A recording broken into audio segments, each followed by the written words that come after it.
So tell us your name and a little bit how you got into this green and sustainable lifestyle.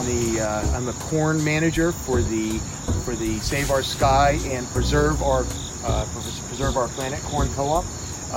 I've been in the corn co-op for about 10, 12 years, and basically I burn corn in order to create less pollution for my heat and less carbon dioxide. So tell us a little bit about this corn co-op setup we have here in Mount Rainier. Right. So this is what we call an urban corn bin. There's another one. The first one was actually put in Tacoma Park, Maryland, and that was one of the first ones across the whole country. They have these on farms everywhere, but not in cities. And so we had the corn bin at Tacoma Park, and then we decided to put one here so we have a backup. And also we have residents in this area in Mount Rainier, as well as Hyattsville and all over this area who come over and they grab corn from the corn co-op for their stoves. Why burn corn as opposed to the more conventional method? Right. So when you burn wood, for example, what you're doing is when the wood burns, the chemical reaction is actually releasing the carbon dioxide that it's been sucking in right through photosynthesis. It sucks in the oxygen. The tree grows and it puts a lot of that carbon dioxide is in the stalks themselves. And so what happens is we use the corn, which is high in sugar, low in carbon dioxide, and that produces a really hot flame. And what happens is it actually burns hotter than coal, than wood, than natural gas.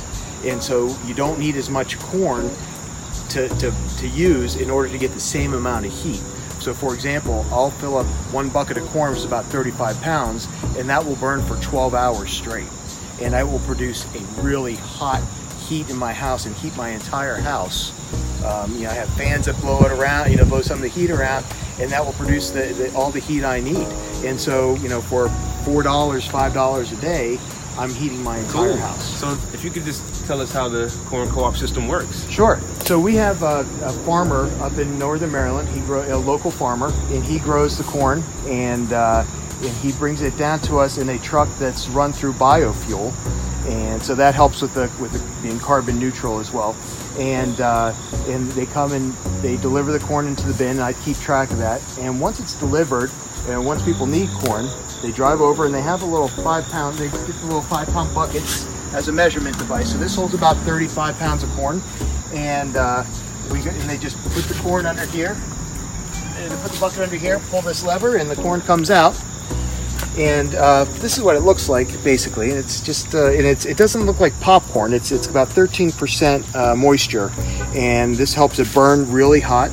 And they mark down how many. They will mark down how many buckets of corn they get in a little tally sheet, and then I tally that up, and then they pay. A bucket of corn costs about $2.50, $2.60 in that area. It goes up and down depending on the corn prices. When they started using ethanol a lot in gas, that drove the price of corn up, and so that kind of increased the price here a little bit, but it's still worth it because I'm still, when I'm burning corn.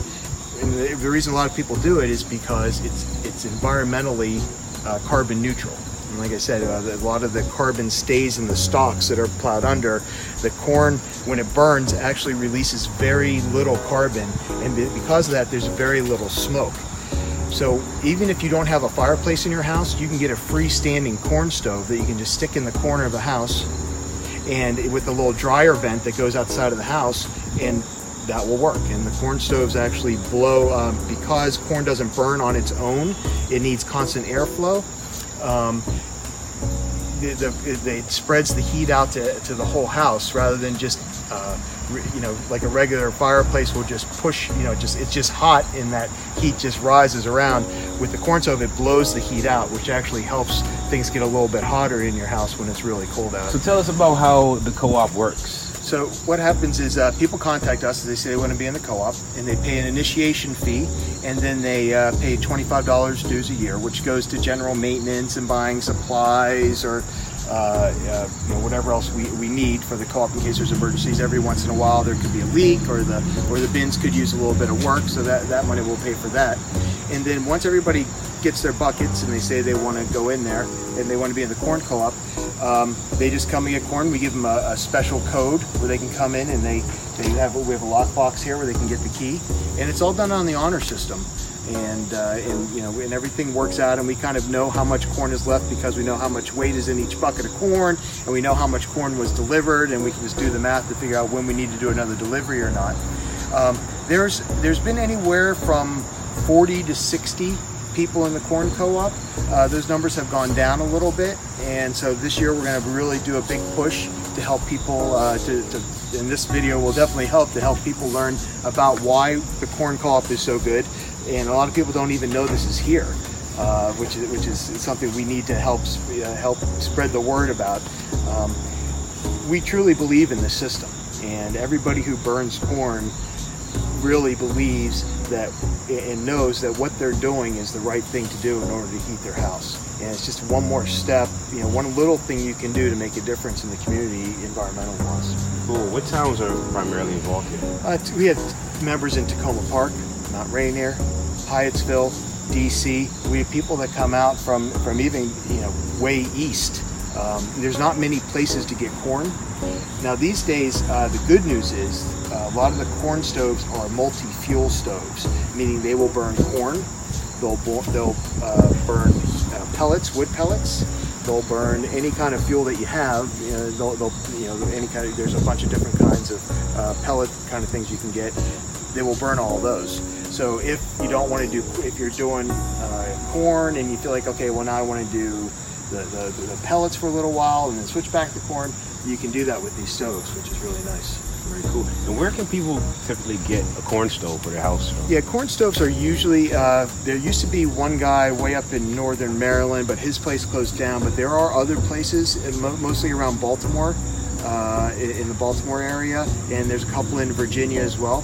Just a quick search on the internet for corn stoves or multi-fuel stoves, and you'll find lots of hits on it, and they'll come out and they'll deliver. And the corn stoves these days are really nice because they have auto starters, they have thermostats on them, so you can put your corn in the bin into your corn stove and just set the temperature for where you want, and it will automatically start just like your regular thermostat whenever. So some of the key benefits are, first of all, cost. You can heat your entire house with nice, hot, clean fuel for under $5-6 a day. And it's very easy to do, very little maintenance. Other than carrying the corn into your house to put in the corn stove, that's all the work you have to do. Other than that, it will burn for 12 hours straight. And if people are interested in it or have more questions on it, they can always contact me, and my contact information will be posted here. And then they can also go to Hyattsville Wiki. It's HyattsvilleWiki.com, and they can, on the left-hand side under Environment, you'll see corn. You can click on that, and our contact information is there. And we'll be happy to help you find a corn stove. We'll be happy to show you how it works and run you through the whole process. Amazing.